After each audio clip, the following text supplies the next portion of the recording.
Maswerteng hapon po, Lotto players. Narito na po ang mga numerong nanalo sa 3D Lotto at 2D Lotto. 5 PM result, June 20, 2026, 5 PM.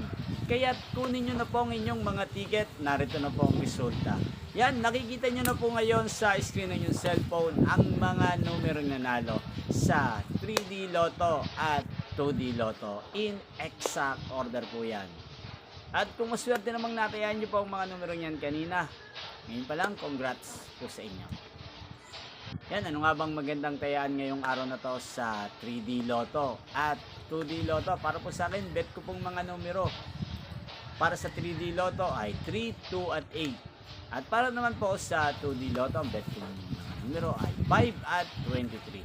Sana ang mga yan ay manalo po sa 3D Lotto at 2D Lotto mamayang 9 PM daw.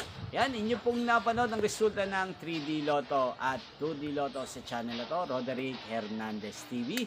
Magkita-kita pong muli tayo mamayang 9 PM para sa resulta ng PCSO Lotto. Yan, thank you for watching.